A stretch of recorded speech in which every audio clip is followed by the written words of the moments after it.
series on November 4th. And that one has to do with growing calves without wheat pasture.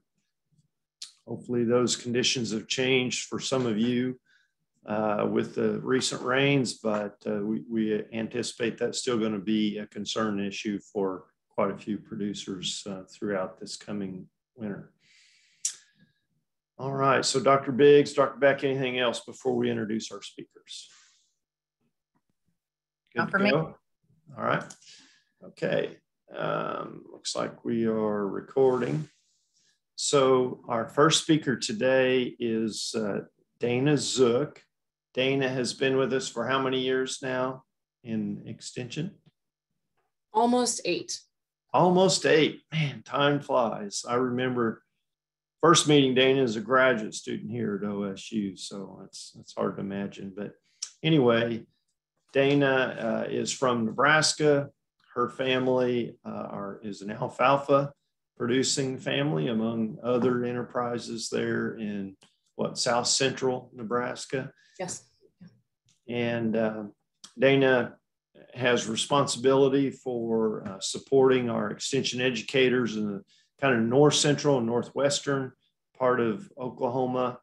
And she's doing a great job for us. And of course, that's also one of the spots where there's considerable amount of alfalfa production in the state.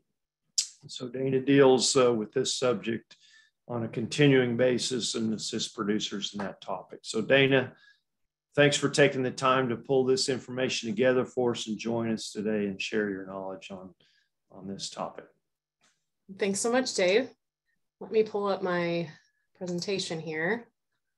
As long as you can see it, Dave. Does that look good? It's coming. It takes just a second. It hasn't popped up. Up there it comes. There it goes. Perfect. I'm always nervous that it won't pop up. So yeah. Thank you for that very kind introduction. Yes, I hail from Nebraska originally, but it's been over a decade since I moved to Oklahoma. So still have those roots. My parents have quite a diverse farming operation, and we, have produced alfalfa there a variety for many years, but for a variety of operations, mostly dairy quality is our goal, but that's not always what can happen and due to weather and that sort of thing. So today I want to talk about supplementing alfalfa. I cover the northwest area of the state, say I-40 north, I-35 west. That kind of gives people an idea. I don't cover the panhandle as much, but will help out there. I have learned a lot since I came down here. Supplementing on native grass is really a challenge. And so that's where alfalfa comes in. I work pretty closely with Tommy Puffenberger on this topic. He has taught me a lot of what I know about this. And so I have to give him credit. And Dr. Lawman got me kind of started down the road of some of the past research, probably 4 or 5 years ago. So I have to give him a little credit as far as that goes. So when we talk about supplementation, Earl Ward did an excellent job last week talking about supplements, where to use certain supplements, the mechanism of supplement versus feeding. Did an excellent job. Of course, supplementation takes a lot of things into account. It can't be the same thing year after year because there's a lot of changes in our environment. So cows change body condition. It would be nice if they stayed in a body condition score 5.5 all the time, but they don't. Forages change with weather. I think we can attest to that. Some places are still very dry this time of year. And so forages change, cow body condition score change, our goals change. And so we need to change with it. And so depending on what your operation looks like, it'll look different from one end of the state to the next. You will need different supplements from one year to the next. And what is available locally for you is different from one year to the next. I know there's some information out there that kind of talks about, that I've heard, that says that there's a lot less options of supplements. And so I've been dealing with that this year as we prepare to supplement. But as you can see here, there's a variety of different supplements. We can do liquids, We can do tubs if those are your options. You know, conventional supplements like Earl talked about, our 20s, our 30s, our 38s, that sort of thing. So those are options, but we also have high quality hays as a supplemental option. And I think sometimes they're overlooked, but I think that they offer such a value, especially this year. And we'll talk about that financially here in just a minute. But we're going to focus on that using alfalfa. And you could apply other high quality supplements, but alfalfa really is our focus today. So before I dive into that, I cannot talk about alfalfa without talking about hay testing. Regardless if you are just feeding hay, even if it's not for supplement, if you're feeding hay or if you're using a supplement, you have to test. There is no way to efficiently supplement or feed cows hay, any sort of forage, if we're taking it to them without having that knowledge of the quality. And so there's a variety of places to get forage tested all over the United States. Here in Oklahoma, you have a variety of commercial labs, though at OSU, we have the forage and soil lab, and you can access that through any county extension office.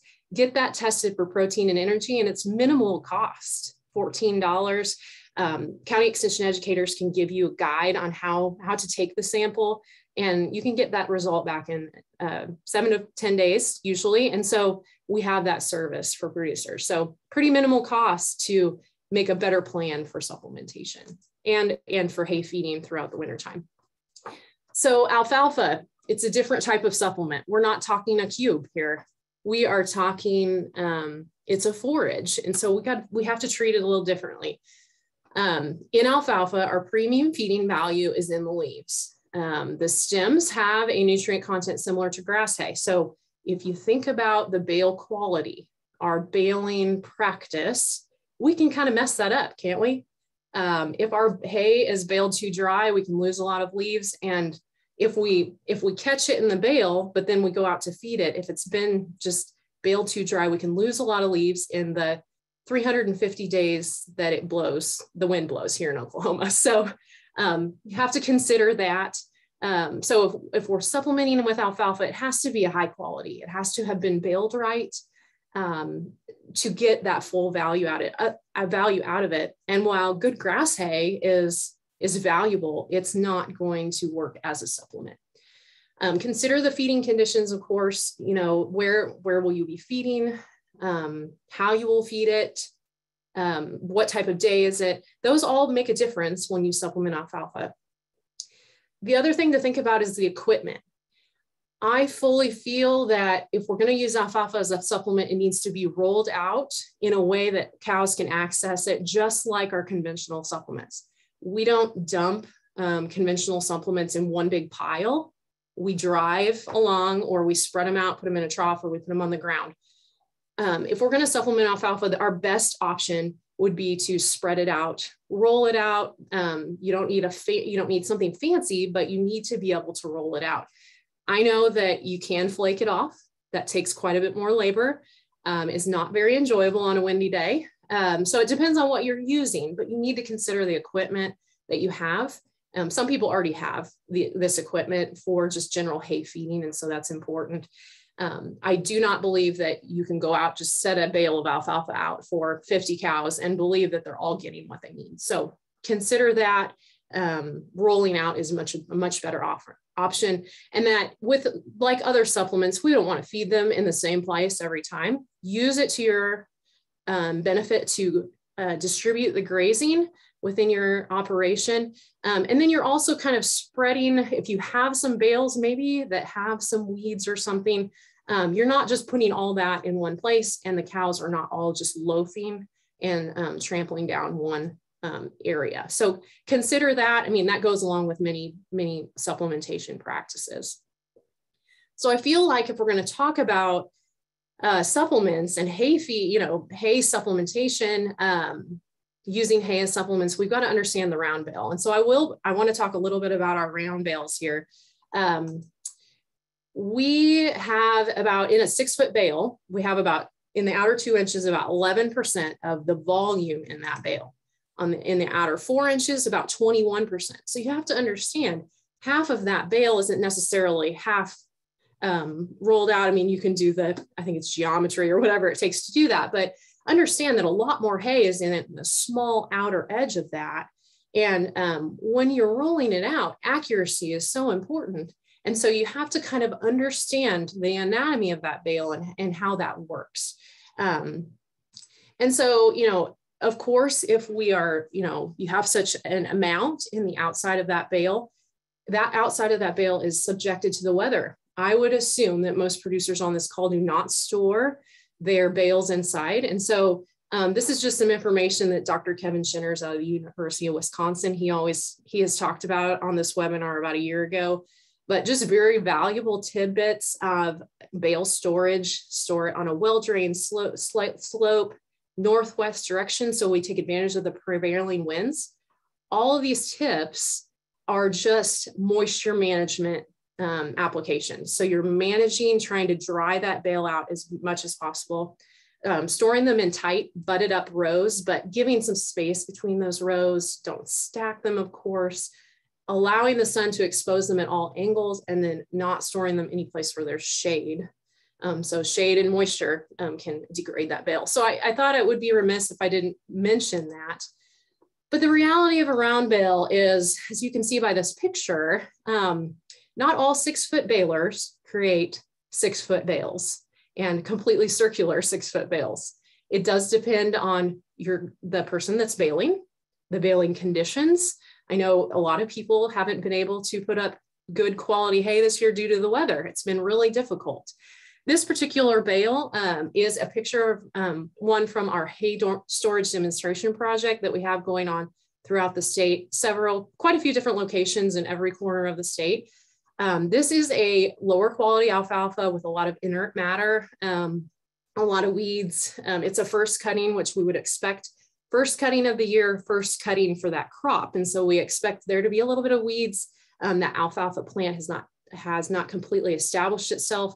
And so you will have some weed growth in that first cutting. But that bale's a little squatty, isn't it?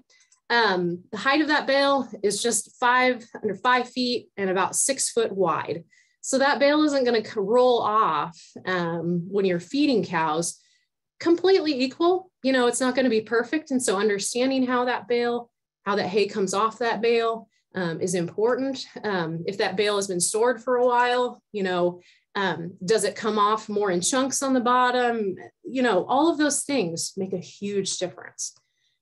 So is this a 6-foot bale or a 5-foot bale? You know, it just depends on, you know, the baling quality. Not every bale is going to be a good round square shouldered bale, and that's just the reality of hay production.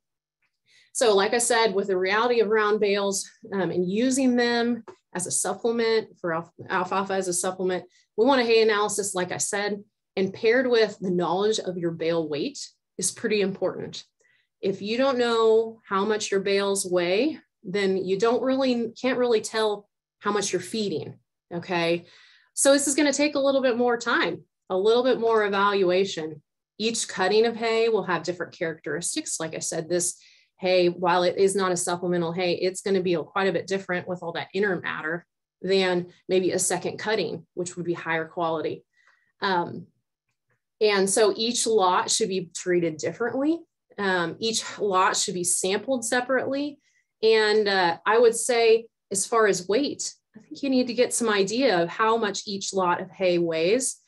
Goes back to baling quality. Are all of our bales pretty consistent? And if they're not, we need to do some weighing and that sort of thing. So I know some people might be rolling their eyes, but some producers will weigh a couple bales when they first start feeding each lot of hay, weigh the bale before they feed it, kind of roll off half for some cows, and then weigh the bale again to get an idea of that quality of hay and how much it weighs, how much we're actually feeding. Use your local co-op. I know some people aren't real close to that, but figure out a way that you can do that. We have, I will speak for myself, I have the ability to weigh bales. If there's producers out there that want to get started in something like this, we can help you get started and get an idea of, you know, how much you need to roll off for those cows. Because it's the reality that you may not use an entire bale for an entire group of cows. It's a little bit more difficult, but it helps with the feeding accuracy. So alfalfa really is a tale of two forages. So, and maybe three, if you're talking dairy quality or horse quality hay. We consider grinding alfalfa around 17% or less. And then what we use for supplement is 18 plus. So usually 18 to 22, 23% crude protein. And of course, there's other characteristics of that play a role. Of course, Earl talked last week that protein is not the only game in town when we're talking about supplement. So you have to look at energy as well. And I'll explain that here in a minute. I just wanted to put up the rule of thumb that a lot of times I go by when I'm speaking with producers for dry cows and lactating cows. Of course, this varies from one animal to the next, but this is a general rule of thumb. We need about 10% protein for a lactating cow on our total diet, 8% protein for a dry cow. And then the total digestible nutrients is a measure of energy we use for cows. And it's a calculated value that uses the fiber level and the digestibility of fiber. So you'll see in this table, acid detergent fiber is ADF, and the lower ADF value gives us a higher energy value in general. So here's a table that I have here that shows 4 samples of alfalfa. And these come from a hay kit that I worked with Tommy Puffenberger to put together. It is, and so that's why they're not in numerical value, because I am anal enough that I want to keep track of all the samples and what I'm talking about here. So it's not 1 through 4, it's a variety of different samples from that kit. So this shows the characteristics of those bales, what, the type of bales, but also shows the nutritive value, as well as, the cost is what we would be perceiving in this area of the state this time of year.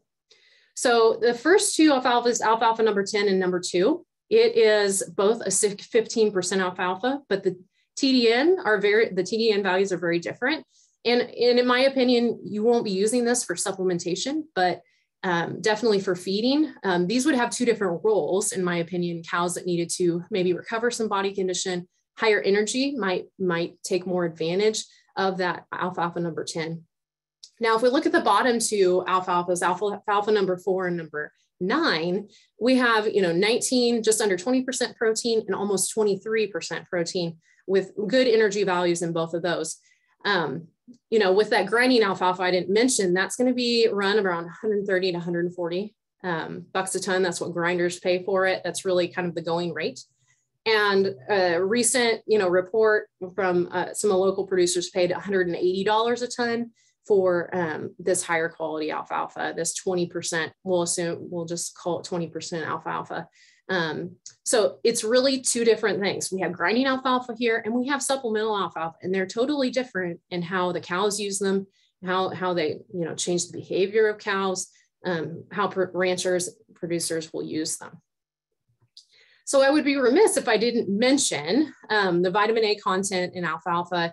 Vitamins, minerals can be very rich in alfalfa that's put upright. And so, there's a variety of benefits of vitamin A in particular.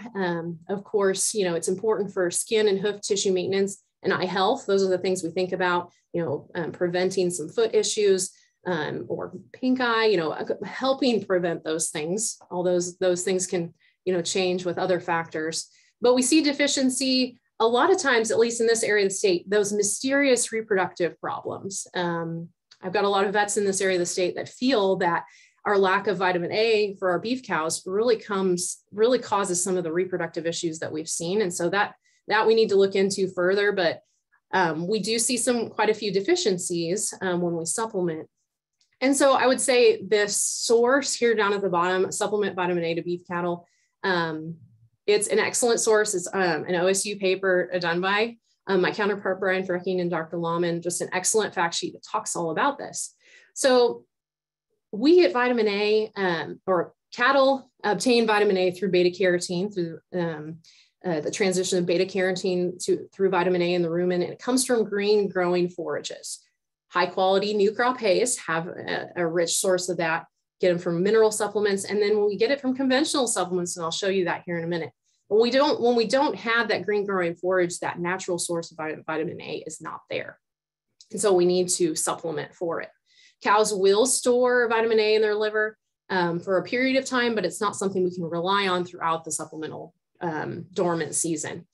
So here's just a table I adapted from that fact sheet. It shows the vitamin A need per pound of feed, and it is international units per pound, but don't let that scare you. It's just kind of the label for that. And then the vitamin A need per day. And so a gestating cow needs is per pound of feed. It's just an estimation, 1,300 IUs per pound of feed, or 34,000 IUs per pound per day, IUs per day. Now, if we look over here, alfalfa, based on that fact sheet, it has about 1,300 IUs per pound. Now that will vary, of course, and it will degrade over time. So we need to use new crop alfalfa that was put up this summer, utilize it this time of year after it's been stored.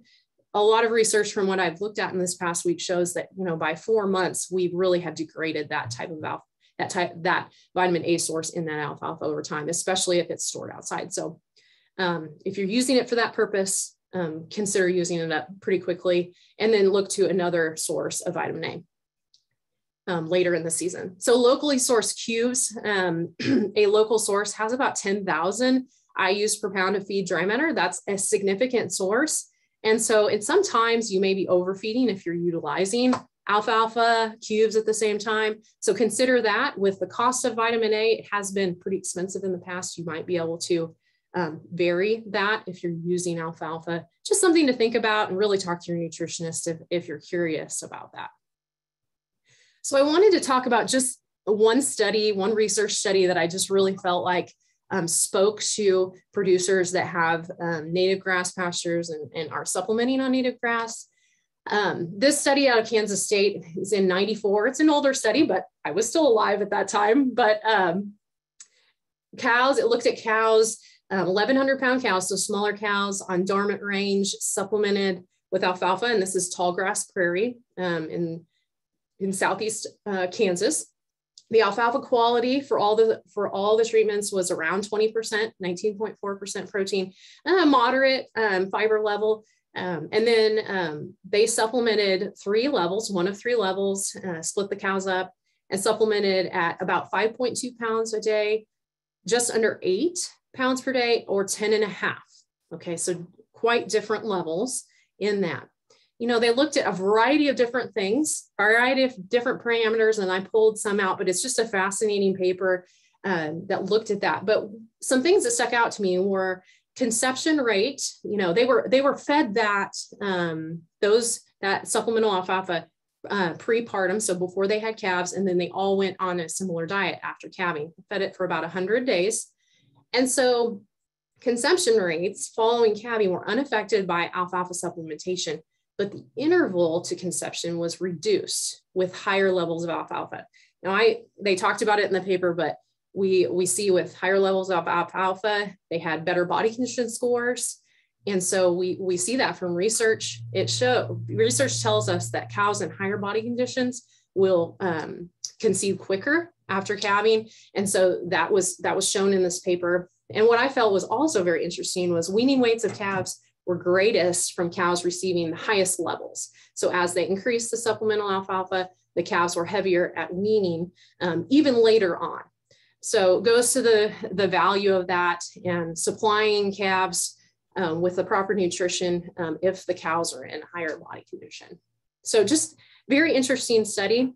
What they wanted to consider some things, and these are the things that are important to consider when supplementing alfalfa. They found that the level of supplemental alfalfa might interact with the stage of gestation.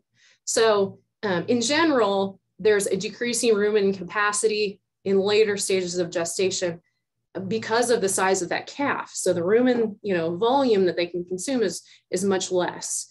I shouldn't say much less, but it is less. So they saw in the second and third stages of gestation, there might be less room for in the rumen due to the size of the fetus. And when alfalfa was used, a big bulky supplement, it might have caused a substitution effect. So we're substituting grazing for this alfalfa. And I think Dr. Lawman has mentioned it as a spoiled cow syndrome.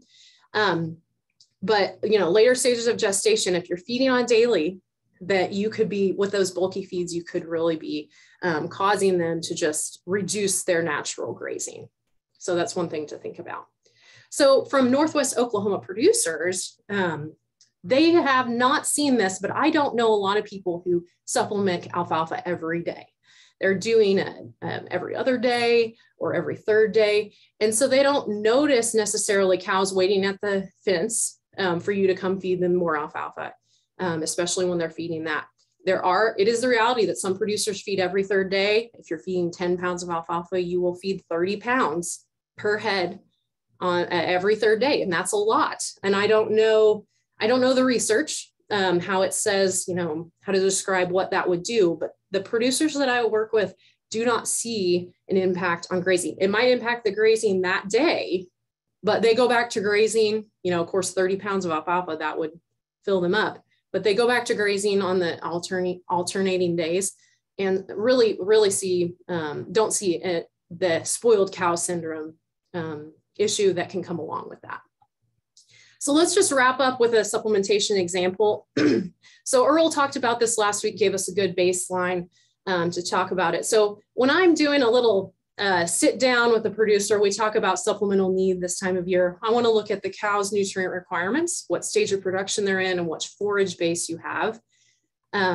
You take the animal nutrient requirements, what you think that they need, subtract what value you feel is out in the pasture or what value you are feeding hay just to cows. And then you determine the supplemental need. Do you have an excess or do you have a deficiency? And so that's what I'm going to do here with some alfalfa and compare some supplements. And so this is our cow in the sky, our example, a dry cow, 1,300 pound cows. I'd like to say they were 1,100, but that's not reality in Oklahoma.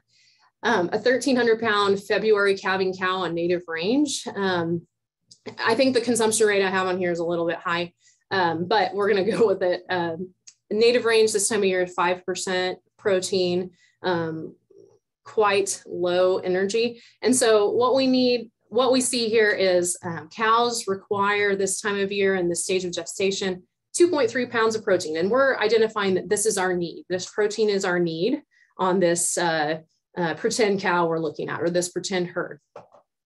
Nutrient quality of dormant native range offers about 1 pound of protein, and we have a deficiency of 1.3 pounds. And so we're going to look at a couple different supplements. Alfalfa number 4 from our list before is just under 20% protein. There's a TDN value, but we're going to look just at protein for now, just for the for time's sake. And then that's $180. And then we're going to use a local cube, 20% cubes. A local price is $313 a ton. Now this may vary for you out in the country, but this is the cost here, and that's a lot, but that's the cost that I got currently. So when we're looking at a supplement, we want to, if we're comparing supplements, you need to compare them apples to apples, cost per pound based on cost of protein. So let's compare them on cost per pound of protein. If this 19.6% protein alfalfa, it costs $180 a ton. In that ton of alfalfa, there are 392 pounds of protein. The rest of it is, other things, filler and that sort of thing. If we take $180 our cost and divide it by 392 pounds, that gives us the cost per pound of protein, and that's 45 cents per pound of protein. Now, same calculation with 20% cubes, there's 400 pounds of crude protein in a ton of 20% cubes. There's the cost. It comes up to about 78 cents per pound of protein. So per pound of protein, alfalfa is a better buy here, but I know that we don't think of it in pounds of protein all the time. It's good to do your calculations before the season, but let's look at it on what your cows need based on their protein requirement. So we have a deficiency of 1.3 pounds. And so let's look at that. Our just under 20% alfalfa, we know we have a deficiency of 1.3 pounds of protein. So based on that, we're going to feed just over 6.5 pounds of alfalfa per day based on the cost just per pound of feed. We're not looking at cost per pound of protein necessarily here. Cost per pound of feed for that 6.6 pounds is 60 cents. And you can probably expect what this will be. So about the same amount of cubes, 20% cubes, costs us about $1, just over $1 a day. We'll just let that sink in a little bit. Even with the challenge of accurately feeding alfalfa. I think we've got some room here, some wiggle room. It should be a consideration if you have this option locally, not an option for everybody. But I think kind of gives us an idea of what this could be this could be a value this year, especially. So just some take homes, and I've taken quite a bit of time, but protein supplements don't necessarily need to come from a sack or a feed bin. Okay, you can look outside the box, and I encourage producers to do that. Feeding accuracy may take a little time with alfalfa, a little bit extra time, but I know that it can be achieved, and I know people do it cost effectively. I encourage producers to look at other options, whether it's sun meal pellets or alfalfa or whole cottonseed. Let's look at it, let's evaluate it, and see if that could work for you. And the bottom line is know your grass and your cows. What stage of production are they in? Do we need to recover some body condition? What is your grass like? Do you have some good standing grass? That can provide a good filler, good energy for a lot of the winter season. But a blanket plan is not successful, not very often successful. You can't treat all your cows the same. So if you have several different groups, they might all need a little bit different plan. And so I would say extensions here to help you do that. And this is what we're doing this time of year. And so with that, I would take any questions, or we can wait till the end. Dave, if that. We're in good shape on time. Right. If there's a question or two, we can address those. I see one maybe just popped up here. Okay. Dana says, if feeding alfalfa every third day, should we be concerned about room and flora changes, since it will be higher in starch and more digestible? Well, I would say, yes, you want to be concerned about that, but it's not like you're feeding corn. So the starch, is different. It's a forage.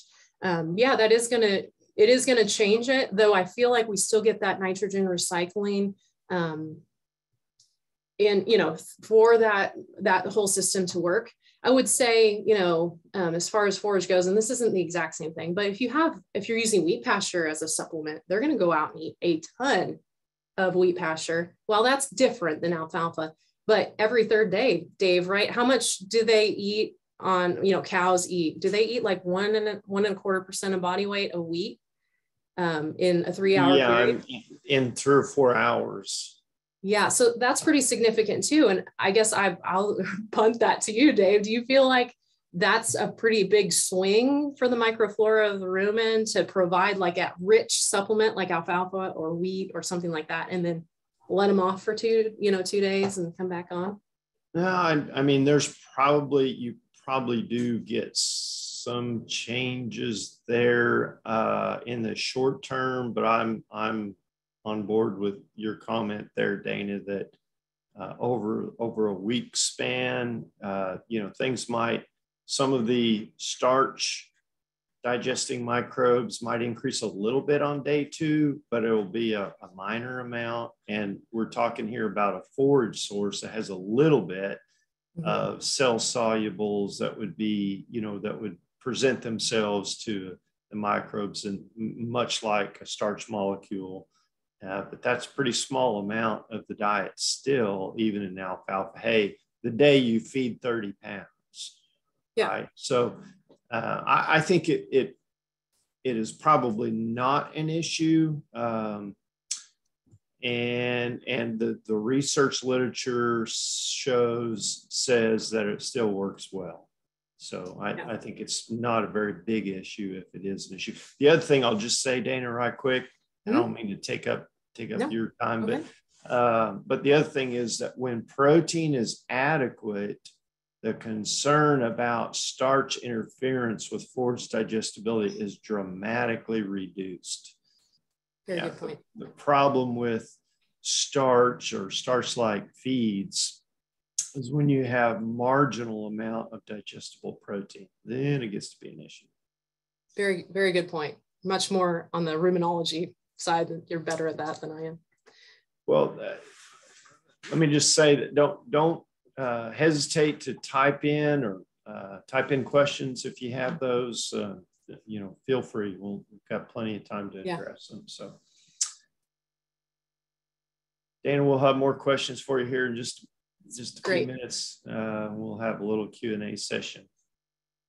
All right, so let me introduce, well, no, I'll tell you what, Paul, by golly, we didn't talk about this, but you worked side by side with Dr. Gadberry. I'm going to just ask you to introduce him about. So our next speaker is Dr. Shane Gadberry. I had the good fortune to work with Shane for over 20 years in the University of Arkansas. And I'm sure, you know, as I was leaving, he thought he could get away from me for a lot longer period of time. But we keep calling him back in, and he's always gracious enough to work with us and cooperate with us. And it's I'm excited to have him as part of our presentation team for our Ranchers Thursday, and he's going to talk about including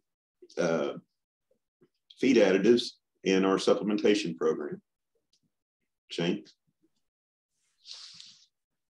Thank you, Paul. I do appreciate the opportunity to join y'all in your group to talk about the topic of feed additives for wintering beef cows. I think is kind of the gist here. And kudos to all of y'all for the level of participation that you have with this Lunch and Learn series. I'm very jealous of the amount of participation today.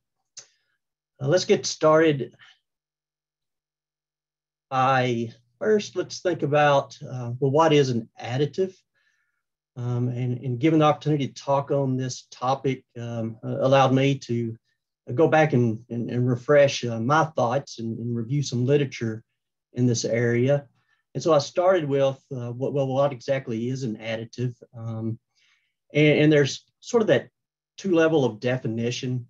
I think most of the time we're thinking of an additive just like the American Feed Control officials would define it. And that's just being that ingredient or combinations of ingredients that are added to a feed mix or a part of a feed mix that has a niche or a very specific need. And depending upon what that need is gonna vary, and we'll talk about that in the next slide. But more specifically, the term food additive is very broad, and it's just not animal feed, it's human food. And it's actually defined by the federal government in the Code of Federal Regulations. And even within that code of food additives is a listing, tables of different food additives and whether those food additives would be considered generally recognized as safe, which would have very little, if any, regulatory oversight, as well as the other food additives and the role that they play in the diet. So here are a few broad examples of what I'm going to term as non-feedstuff additives. We're utilizing them for specific needs in the broadest sense. At the top of the list would be using a drug as a feed additive. And a drug is going to require that FDA approval for it to be included into a feedstuff. And even though drugs fall under different categories and there's some legal ways that drugs are defined, we're going to just revert back to how we would utilize a drug and kind of categorize those into two different types. One of those types would be a drug that would require a veterinary feed directive, which is generally associated with those medically important antimicrobials that would be both used in human medicine as well as in production livestock systems. Oxytetracycline, chlorotetracycline are very common ones that you would be familiar with. And then there would be the non-veterinary feed directive drug examples, but also within that would be antimicrobials. But those particular antimicrobials just aren't utilized in human medicine. And so there's not that a risk that we have with protecting the efficacy of those in human medicine. And so there's a little bit of relaxing on some of the antimicrobials that have been around for a while in the use of farm animals and not requiring an veterinary feed directive. Along with those, we have drugs, anthelmintics, dewormers that could be included in our feeds as a particular additive to control parasites, hormones like MGA for controlling estrus. Pesticides we find as a feed additive. And since there's the environmental concerns with pesticides, those have gone through some form of an EPA assessment for the use of their inclusion as a feedstuff carrier to deliver those and how they would effectively control parasites. Anti-caking agents, we get calls on these things that somebody reads a mineral tag and there's something in there that just doesn't look familiar. And it could be something like an anti-caking agent to keep that product from caking up, or a preservative to help maintain the longevity of the vitamins, which tend to have a shorter shelf life in the presence of minerals. Particular to this topic, I was asked to discuss the idea of biotics. And so when we think of biotics as a feed additive, a biotic is relating to or resulting from a living thing. And so our biotics are mostly derived from yeast fermentation or yeast as a direct fed microbial. There's also biotics that are of bacterial origin. When we talk about those biotics, I think they get a little bit confusing for me. So it may even be more confusing for you, because we lump these into what I was more familiar with was two categories of prebiotics and probiotics. But in reviewing some more current work, there's even defining a third category, what they call postbiotics. And so when we think of biotics in those three forms, well, what are they? And so the prebiotic would be a non-living biotic component that would stimulate that existing microbiome, particular to the rumen. Whereas the probiotic, we're actually providing a direct fed microbial that's going to be active in that rumen environment. And those would be presented if you're looking at a product and you're wondering, well, is this a probiotic or is it not? Well, with probiotic being a live organism, you should be provided with that information, the amount of colony forming units or CFUs that are concentrated in that particular additive. And then what I've come across more recently is this term postbiotic. And postbiotic is almost synonymous in terms of what it would be with the prebiotic, because these are the bioactive components of a probiotic.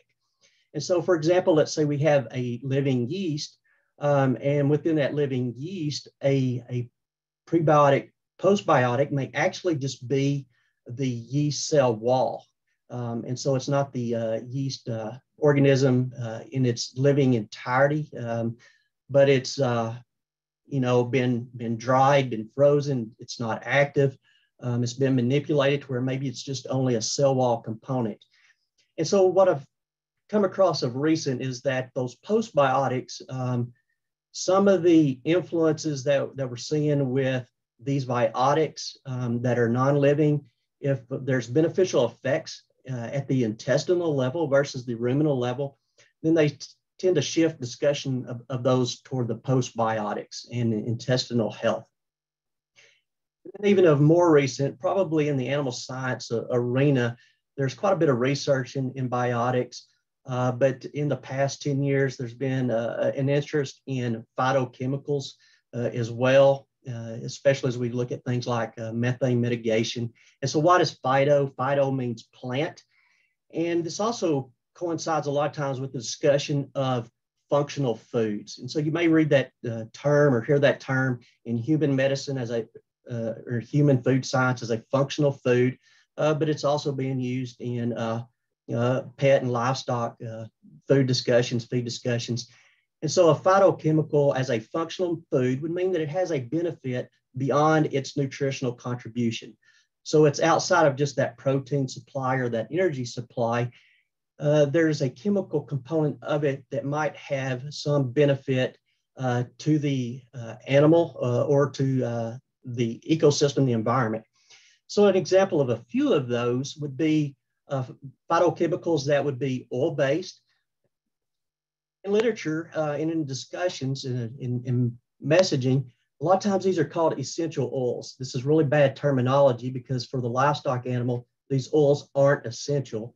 They're just components of the plant that have been extracted. And so they're more like volatile oils. A couple of primary examples there could be like cinnamaldehyde, garlic oil that you might be familiar with. It's made its way into supplements for as feed additives for cattle. There's been interest in tannins as a functional feed additive. And then even of recent, many times in our part of the world, we're trying to mitigate excess nitrates in our diets, especially with Johnson grass and sorghum Sudans. But the interesting things is there's studies going on with low levels of nitrates and its influence on methane mitigation. So here's just several broad examples of different feedstuffs, feed additives. So anytime I'm thinking about a feed additive, for me on a production side, it has to come down to cost and returns, right? And so this simple equation is just what an economist would tell me to look at cost of production on a 100 pounds of calf wing basis for a quick way to look at, okay, am I earning enough money off of my marketed weaned weight to cover the cost to produce that weaned weight? But I want to break that down to recognize that there's two components that whenever we bring an input into the system, it's going to bring in additional cost. And to offset additional cost, we need to be able to market more weight to cover that expense. And so any of these inputs, what we're looking at for the big scheme of things is that input going to improve my calf crop percentage, so my reproductive efficiency in that cow herd, or is it going to improve the weaning weights of those calves, or a combination of thereof, so we have more total pounds weaned per cow exposed. I say all that because a lot can happen in 16 months, from conception to the point of weaning. Many times that cumulative period is a 16-month period. So we're talking about low levels inclusions of feedstuffs that we're looking at some benefit in calf crop percentage or weaning weights that would have greater value than the additional cost of putting those inputs into the system. I'm going to cover a few general feed additives. This is a really broad topic to really dive down far into any one of them, but I picked out a few examples of what I see utilized here in Arkansas and throughout the Southeast and their purpose. And one of those that arises to the top would be chlorotetracycline, which requires a veterinary feed directive. And you're thinking, well, why are you talking about this for a cow wintering diet feed additive presentation? The interesting thing that we find with anaplasmosis in Arkansas is we do see occurrences of it not actually showing up until December, and in some cases we've seen it in January. And so if we think of falls like right now, we still have a pretty good vector burden going on. We've got warm weather. And so when we get into the late fall season from one year to the next, just trying to manage anaplasmosis in a state like when you see on this map, where some parts of our state, we have 91 to nearly 100% of active infection rates in cow herds.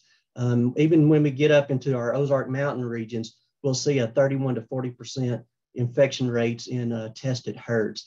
And so for us, that feed additive chlorotetracycline is a very important tool to trying to keep anaplasmosis in check in our cow herds.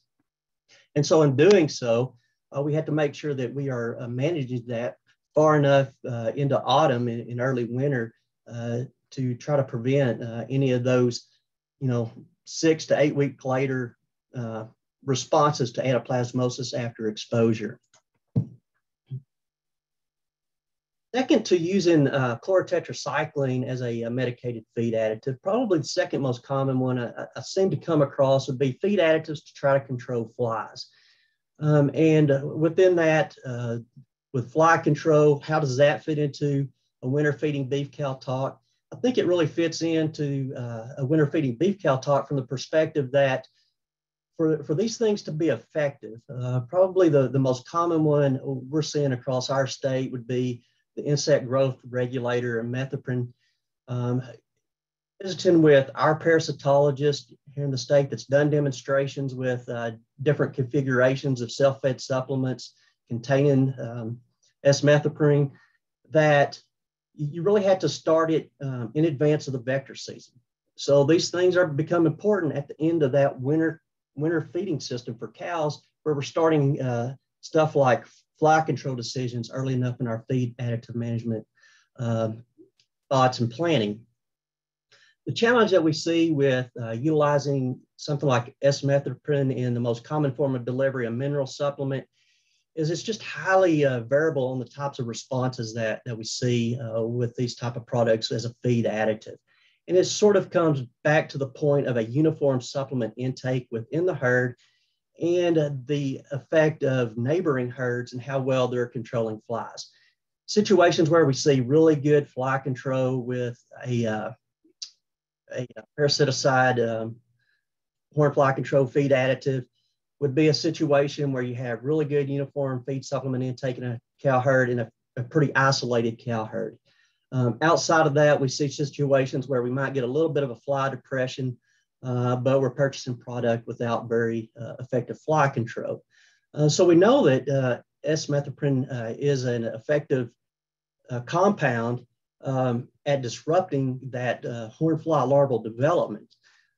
But in terms of its effectiveness in the cow herd, really boils down to the supplement delivery intake and exposure outside of our herd.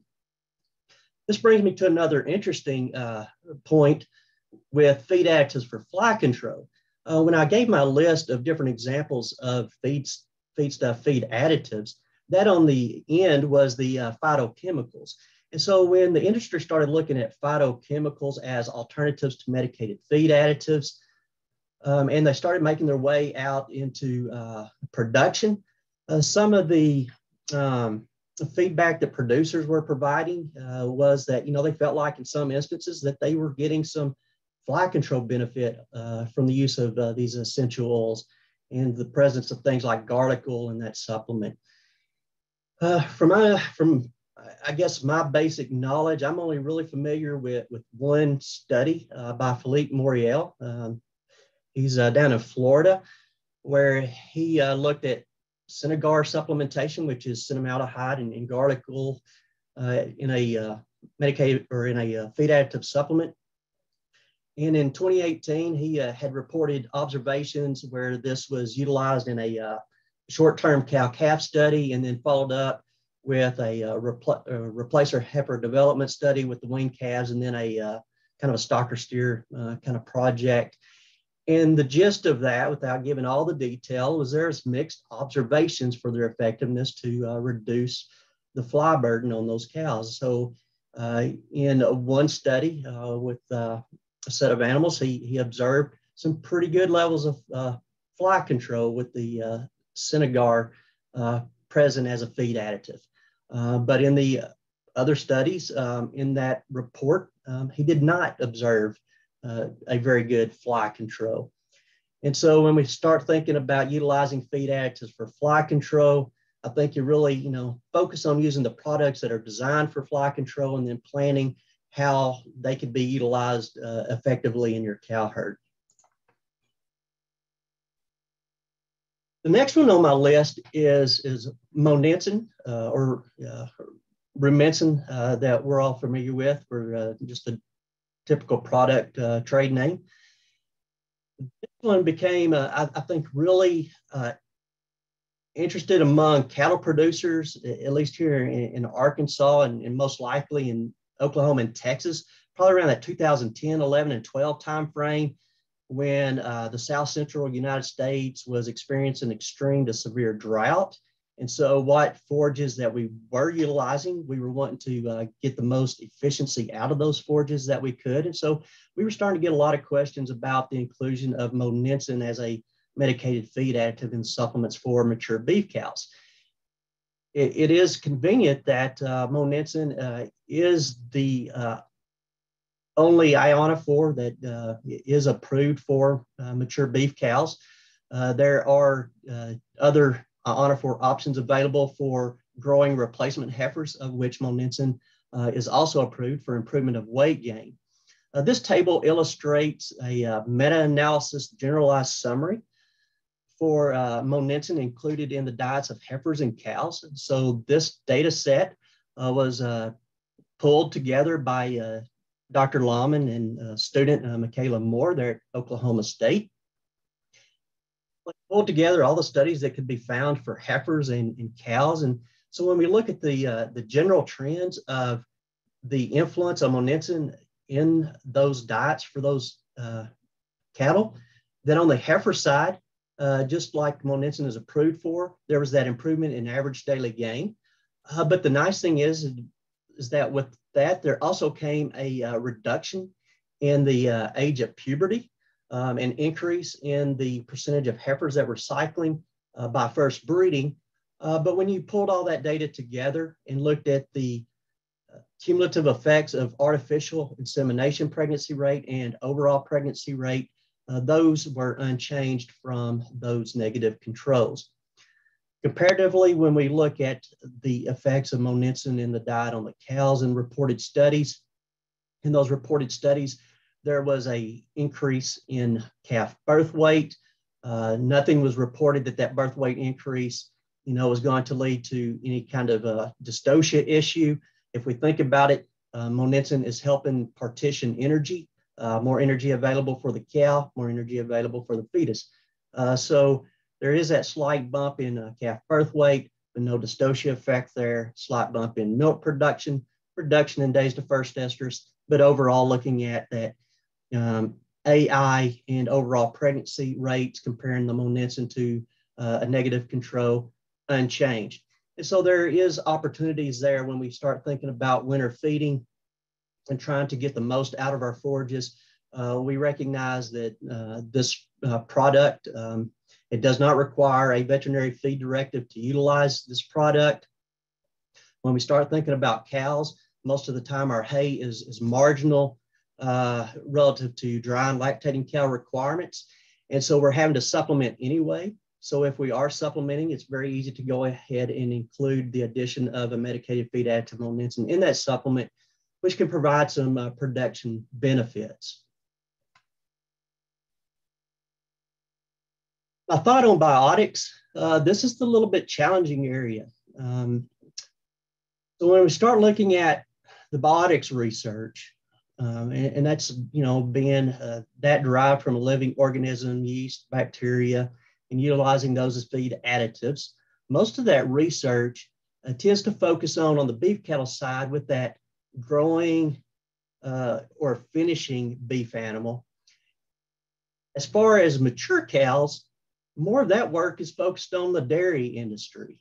And so if we think about, well, how do we take that research and digest it and utilize it in a beef cow-calf system outside of our retained heifers or retained calves that we're growing out after weaning, it's really hard to make that leap, because those diets for those growing, finishing beef cattle and the dairy cows and the outputs that we're measuring, are just so different. And so making that leap from that growing animal or that dairy cow to beef cow interpretation is, there's just not enough beef cow research out there with these biotics in terms of how effective they are in improving cow-calf systems productivity. I want to discuss a little bit about the biotics and why the industry is looking at these biotics. In part, it goes back to the changes in the industry regarding the medicated feed additives and the antimicrobials and looking at ways to improve health and gut health. And so what we've seen with research focused on these biotics is what is the benefit to these biotics for the immunomodulation.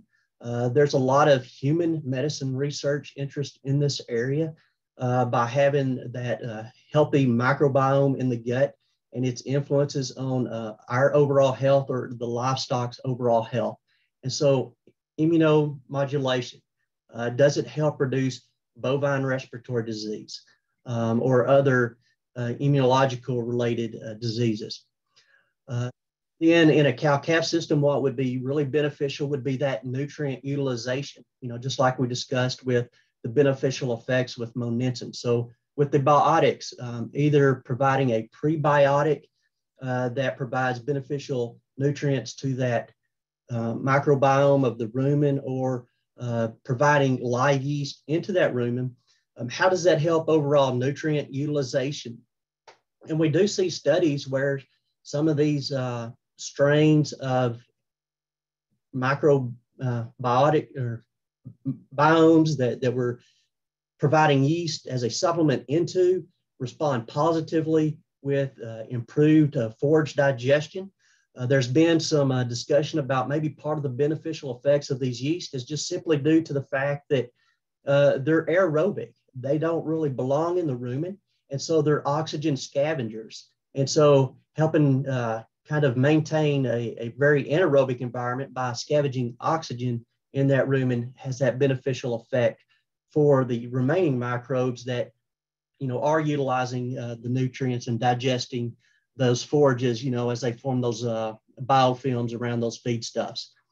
The nonspecific binding abilities of the cell wall structures and the components of the cell walls of these biotics. Okay, so feedstuffs may contain mycotoxins.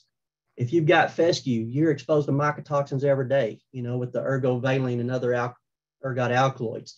And so there's opportunities there with that nonspecific binding to help bind up mycotoxins and help productivity. And then strictly through competition and competitive, we observed this, and there's plenty of data to support it with feedlot cattle, where the competitive nature of providing a probiotic or prebiotic to a ruminant animal in the finishing phase helps reduce the E. coli shedding. Okay, so that's just through competitive exclusion, where you put in more of the good and you get less of the bad. The challenge with the biotics in general, whether prebiotics, probiotics, postbiotics, is results are inconsistent in both the influences that we observe on growth and health of the animal. And a lot of that inconsistency boils down to, we're talking about different, even though many of these just come down to some version of Saccharomyces or Aspergillus, it's just in terms of how the company that's developing those products are selecting strains and fermenting those and developing those strains, that they're not all the same. At the top level, they may share the same name, but at the feed level, they differ. And so we see inconsistency in results, but inconsistency does not mean ineffective. And so I think this is where, with these type programs, similar to the effort that Dr. Lahman made and Paul Beck with doing the meta-analysis of Moninson, is we need more research in this area of these biotics to really tease out what conditions make these effective and what conditions would these be less effective. Because when we're talking about differences in management, there's research, that suggests these biotics are beneficial for cattle that would be at moderate risk for BRD. But when we get to the low risk and the very high risk, they tend to not demonstrate their effectiveness as well at those levels of risk. And we could probably discuss the reasons why that may be happening. Nutritional, the transitional diet. Y'all are talking about the jumping back and forth every 3 days with alfalfa, extremely high quality, versus back to that lesser quality hay. And so would these biotics be beneficial in helping that situation where there is these transitional diets occurring? And then the environment, there's interest in those mycotoxin loads and the influences of heat stress on health and productivity. And if there's a role in microbiomes to, or probiotics, prebiotics to help with those environmental effects. As sort of a final thought on feed additives for beef cows, I hit on a few of the big ones, that we see being supplemented for beef cattle. The challenge I think that we face in cow-calf systems comes down to the delivery method. If we look at the research for these biotics, most of that research is controlled daily delivery amounts, looking at, titrated levels, 0, 1, 2, 3 grams per animal per day, and then observations are made. And we've got that managed daily dose. In a typical cow-calf system, we think back to that 16 months, and a lot can happen over that 16-month period. For most of our producers, they may not be delivering a hand-fed supplement every day during that 16-month period, or they may not be delivering a very palatable tub-type supplement every day for that 16-month period. Most of the time, the only option that our cows see as a daily supplement tends to be their mineral program.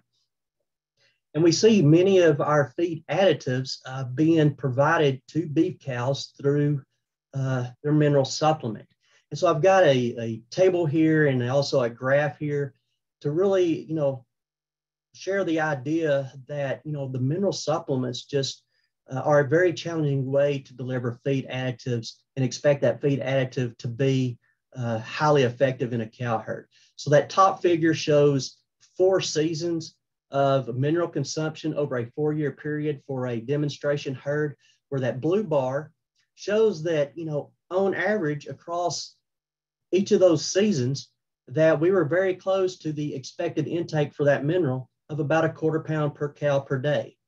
But then if we look at our extremes of our orange bar low to that gray bar high, there were some years and some months where the cattle were not hardly eating any mineral at all. And then there were some months and some years within the same season that the consumption was about 3 times what we would want it to be.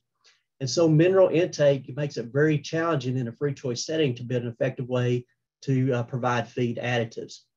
The table down at the below is similar to this. This was a study out of Florida where they had put some RFID tags on cattle and placed panel readers at the mineral feeder and observed a group of heifers in one study, a group of cows in another, and then a second set of heifers in a third study on just mineral feeder visits. And what you can see on those visits per animal in its description, that some of those had very high visits, 17 per week for an animal in one study, with some moderate to high mineral disappearance rates observed. Whereas like with the cow study, the cows during that study were only visiting the mineral feeder 2.5 times a week. And so in that situation, the mineral would not be a very effective way of trying to deliver a feed additive for whatever purpose we're targeting with that feed additive. To wrap up, I just say, put a lot of thought into your feed additive management. Think about what is the added cost. For many of these feed additives that are the Probiotics, the yeast inclusions, the Moninsons, for many of these are fairly cheap, just a few cents per animal per day. But look at the investment and the length of that investment, and then what are the proposed benefits that we expect to occur over that investment period, and then think through how would I manage the utilization of that feed additive to make sure that the cattle are getting the appropriate effective dose. General, when I think of the feed additives outside of those that we see a clear need for, like chlorotetracycline and trying to control anaplasmosis, when we start looking at the other ones and we're utilizing them for their beneficial effects of nutrient utilization, possibilities of immunomodulation, I think we have to look at our management system, how much risk we have in that system, risk being how much stress is being placed on that cow herd. And then the big bubble question there is a home. So my analogy is that with some of these products where we see inconsistent results, but they're not necessarily ineffective, sometimes their appropriateness may boil down to an insurance policy, right? We all purchase insurance for our home, and there are times where the insurance policy is beneficial to restoring some sort of damage to that home, but month by month, we're investing in something that we don't know how much benefit we're going to ever get out of, right? And so sometimes it's just that way right now with some of these feed additives, where there's just not that real clear, conclusive evidence to point to, yes, if I use this, the pounds weaned per cow exposed response is going to more than pay for the input cost to utilize that product. I appreciate y'all letting me join you today. And thank you, Dana, for talking through alfalfa. That's a question that we get asked over here in Arkansas, and we don't have near the alfalfa utilization here that y'all probably see over in Oklahoma.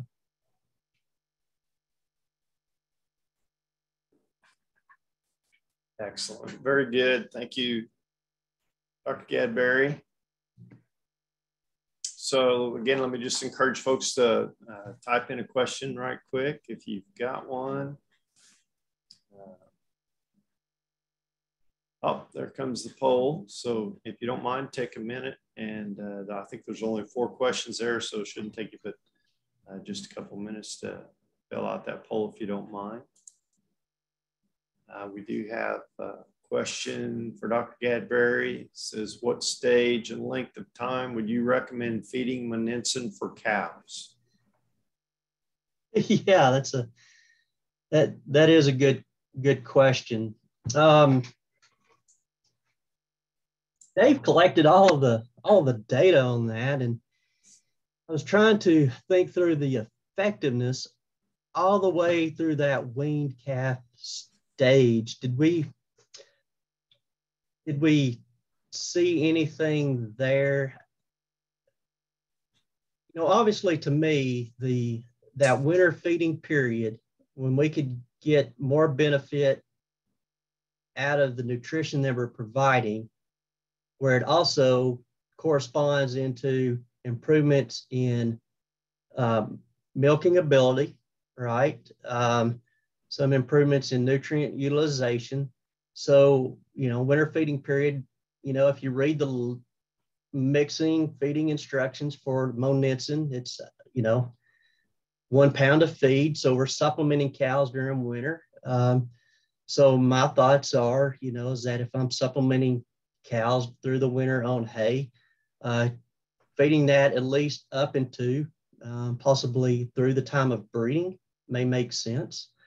That time period from the end of breeding all the way up to calf weaning. You know, the question is what's the net benefit there with milk production, influences on calf? Is the calf exposed, you know, to the delivery method? Is there beneficial directly to that calf through that exposure? And was there anything on the research on that post-calving to weaning period that you can reflect on?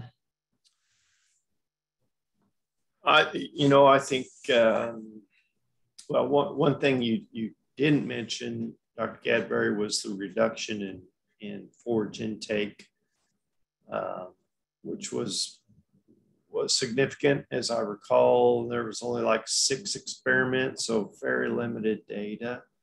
So, you know, Dr. Gadberry did mention improved feed efficiency in the cows, and that's where that would come from. Equal performance, but reduced forage intake. I don't remember the percentage reduction, but it's somewhere in the 8 to 10% range, as I recall. So that would light. And yeah, I think right. I think the big thing we learned is that we need a lot more information for that approved feed additive for beef cows. I was just looking through the Feed Additive compendium as you were speaking, thinking, uh-oh, we're going to get a question about what's approved and what's not, and we're not going to be able to answer it, and that'll make us look bad.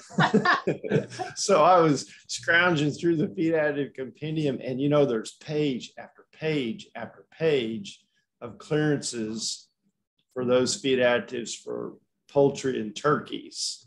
And there's about 2 pages for beef cattle. So we need a lot more information. That's when I was drilling down through all of this, my thought kept going back to we've got a system where we go from conception to weaning, and all of those environmental and management variations that occur over that time frame. So what tools do we have as feed additives that provides the total net benefit? And then how do we drill down to the question that Brian asked of, are they best utilized to be out there year round, or do we drill down and find critical periods to include those into management?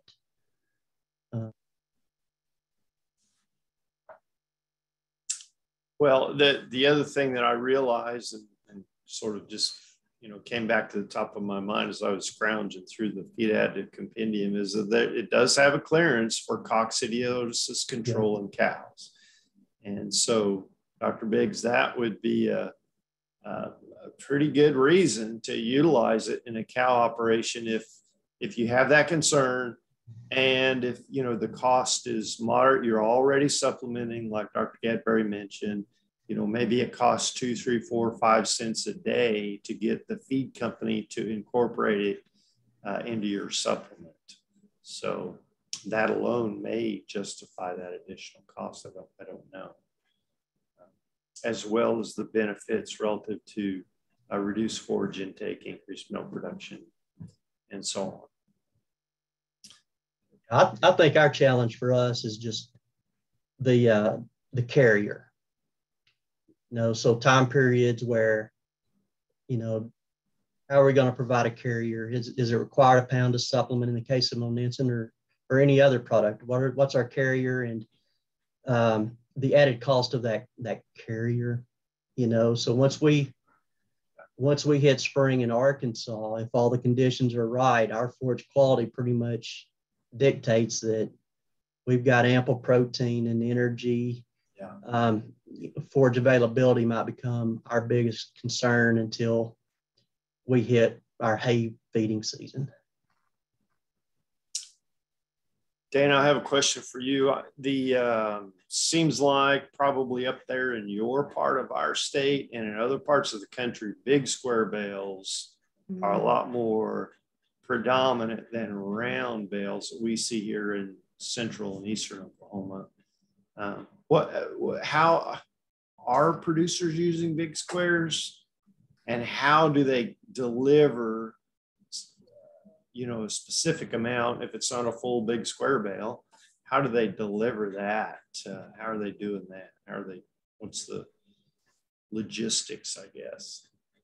Yeah, so producers who really their target is dairy quality hay will have that big square baler because of the marketability of that product. But I see just a lot of round bales, Dave. I've had producers tell me that they would rather do it with a round bale than flake it off with a big square bale. Although I feel like accuracy might be a little bit easier with the big square bale. It's just a lot of labor involved with larger square bales. So it depends on the area you're in. If you're targeting dairies, which might be more irrigated alfalfa, which I don't see as much here.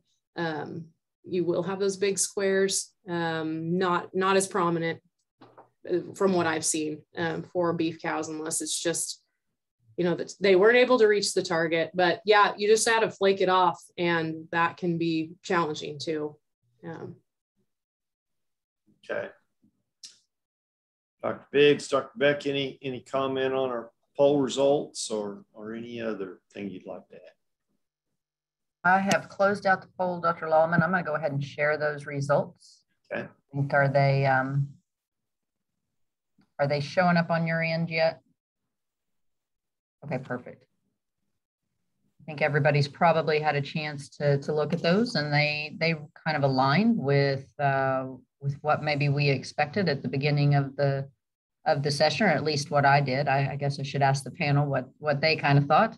And it looks like everybody, for the most part, learned a thing or two. So I think that's been a plus of this afternoon. I'll leave those up for a few more seconds. Would like to remind everybody, it looks like we got one more question for you, Dana. So be poised and ready. But we just want to remind everyone that as you close out today, we do have a bit of an assessment survey, kind of feedback survey we would like to have you all take, because we want, again, some more information on, and it is anonymous. I think it's important to recognize that you can answer anonymously. You don't have to change anything for that. So we want your honest feedback, and make sure that we are heading these Rancher series in the right direction for you and covering topics that you want to hear about. So Dana, I'll go ahead and pose this question to you. You probably can see it in the Q&A, but what's your recommendation for the RFB test for alfalfa? Okay, that's an excellent question. I should have addressed that. So if your intention is to produce a dairy quality hay, dairies are wanting, the relative feed value. Only certain labs do relative feed value. It is a calculation. And so you want to make sure that the lab you're using has a specific relative feed value for that. But if you're just using it for cow hay, no, do not spend the money for that. I do not use that in my evaluation for just cow supplementation. We just need protein and TDN. And, if you want to do the minerals, that would be interesting to see what that offers. But no, RFE is not necessary unless you're really using it for dairies.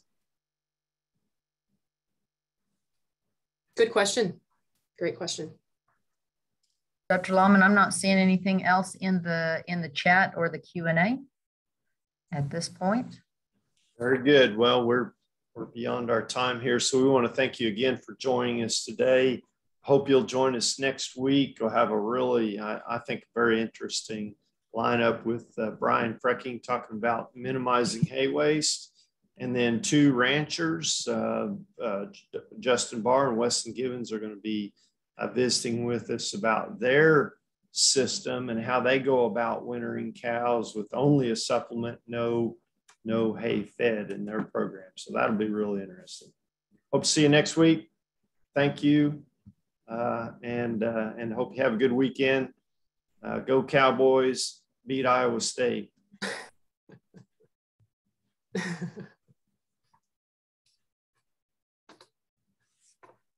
Hey, Dave, do you want the PDF?